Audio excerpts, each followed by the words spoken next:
Welcome to this explainer from Falowen and the Learn Language Education Academy. We are so glad you're joining us today. We're going to unlock the mechanics of sounding polite and professional in German. If you've ever felt like your German sounds just a little too direct, or if you're gearing up for a B1 exam, you're in the exact right place. We are going to break down the grammar and vocabulary you need to navigate formal situations with total confidence. So let's just dive right into it. Have you ever wondered if you're accidentally sounding, well, rude to German landlords? You might have totally perfect vocabulary, and your grammar might be technically flawless, but direct translations from your native language can often make you sound demanding or blunt. This is especially true during high-stakes situations like trying to secure an apartment in a super competitive market. German has very specific structures that signal respect and distance, and if you don't use them, your innocent request can come across as an aggressive command. To tackle this, we're going on a little scenario-based journey today. Here's what we're looking at: polite questions with conjunctive to, indirect questions and sentence structure, writing formal emails, mastering apartment viewings, and finally, planning a weekend with just €30. Let's start with part 1, Höfliche Fragen mit Konjunktiv 2. This is your key to unlocking German politeness. Let's look at this comparison. Haben Sie am Samstag Zeit? Sure, it's grammatically correct, but it's super direct. Honestly, it almost sounds like an interrogation. But if we just swap that one verb, hätten Sie am Samstag Zeit, it's a complete game changer. You go from making a demand to a courteous, professional inquiry. It completely changes how you're perceived. So what's the secret sauce? It's mastering these 5 specific verb transformations. If you can lock these in, you're golden. Couldn't becomes könnten, so could. Haben shifts to hätten for would have. Sein becomes wären for would be. Werden changes to würden for would, and mögen becomes the super common möchten for would like. These 5 words, they're literally your foundational toolkit for sounding respectful in any formal setting. Moving right along to Section 2, indirekte Fragen und Satzstellung, or mastering the polite syntax shift. When we need to keep a respectful, polite distance, we don't just blurt out a question. We introduce it. Think about the direct version. Ist die Wohnung noch frei? A little blunt, right? But the indirect version, ich möchte wissen, ob die Wohnung noch frei ist, totally softens it. Just padding your sentence with an introductory phrase makes your German sound infinitely more refined. Now, notice the major syntax shift happening here, especially with that final verb. When you kick things off with an introductory phrase, you've got to use a connector, like ob for yes or no questions, or a question word like wann.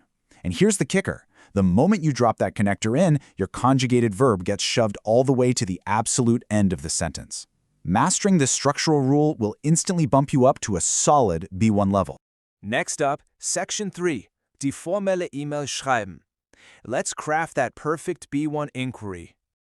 Armed with our new polite grammar, we are ready to tackle the very first hurdle of the apartment hunt, the formal email. I know, writing a 130-word email in a foreign language feels totally intimidating. But if we break the anatomy of the message down into these 4 logical steps, it's actually highly manageable. You start with the betreff, a crystal-clear subject line. Then the Anrede for your formal greeting. The Hauptteil is the meat of the email where you deploy those polite, indirect questions and state your availability. And finally, the Schluss, your professional sign-off. Follow this skeleton and you literally can't go wrong. Let's see this in action. This excerpt right here from our B1 template perfectly applies our target grammar. Sehr geehrter Herr Müller sets a super respectful tone right out of the gate. Then, Könnten Sie mir sagen, ob die Wohnung noch verfügbar ist, beautifully uses our indirect question structure, putting that verb right at the end. And ich würde die Wohnung gern besichtigen uses conjunctive to express your interest politely. This is exactly how you make a stellar first impression before you even step foot inside the apartment.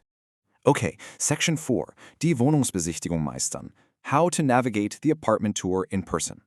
So, your amazing email worked, and you actually got the appointment. Now we need to prep for the viewing and the heavy-hitting vocabulary you are absolutely going to encounter. First up, warm meat. You absolutely must understand this one. In German-speaking countries, the advertised rent is often just the Kaltmiete, the cold rent, which is literally just the empty space. The warm Miete, or warm rent, is the true final price you'll pay every month, because it includes the Nebenkosten, things like heating, water, and garbage collection. Do not ever sign a contract without knowing the warm Miete. Another massive term you're going to hear is the Schufa Auskunft. This is essentially your official credit record in Germany. Landlords will almost certainly ask for this to verify your financial reliability before they even think about offering you a contract. It proves you pay your bills on time. Having this printed out and ready to go in your application folder is a massive green flag for landlords. While you're walking around the apartment, keep these specific, polite questions in your back pocket. Können Sie mir sagen, wie hoch die Kaution ist? Asks about the security deposit. Ich würde gern wissen, ob Haustiere erlaubt sind is a super graceful way to check if your cat can move in. By using these indirect forms, you're gathering vital info about deposits, pets, documents, and utilities without sounding intrusive or demanding to the person showing you the place. And finally, Section 5, Freizeitplan mit 30 Euro. Let's apply this polite negotiation with friends.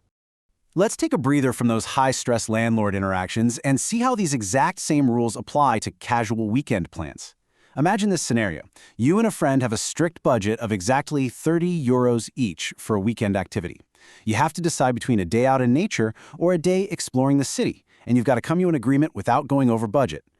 To pull this off, you both have to collaboratively plan all of these criteria. You need to nail down the exact activity, the meeting time, how you're getting there, what you'll eat, and, crucially, what happens if it rains. This means you're going to have to politely pitch ideas, maybe disagree with your partner's slightly too expensive suggestion, and negotiate a solid compromise. And this is exactly where your polite grammar saves the day, using compromise phrases like das wäre möglich, aber ich würde lieber, which means that would be possible, but I would prefer, or wie wäre es, wenn wir, meaning how about if we, just goes to show that polite German grammar isn't only for stiff formal letters. It is absolutely essential for everyday teamwork, keeping your friendship smooth, and actually making those weekend plans happen. As we wrap up this explainer from Falowen and the Learn Language Education Academy, just look at what you can confidently say now. Das kann ich jetzt. I can do this now. You can ask politely, write formal emails, and plan appointments. Just remember, mastering the syntax of indirect questions and conjunctive too isn't just some exam trick. It is your ultimate superpower for successful, respectful, real-world communication. So knowing that a simple shift in syntax and verb choice can literally open doors, land you that dream apartment, and build better relationships, which high-stakes conversation will you transform with your polite German next? Keep practicing those verb endings, and I promise you the doors will absolutely open. Thanks so much for joining us today, and keep up the fantastic learning.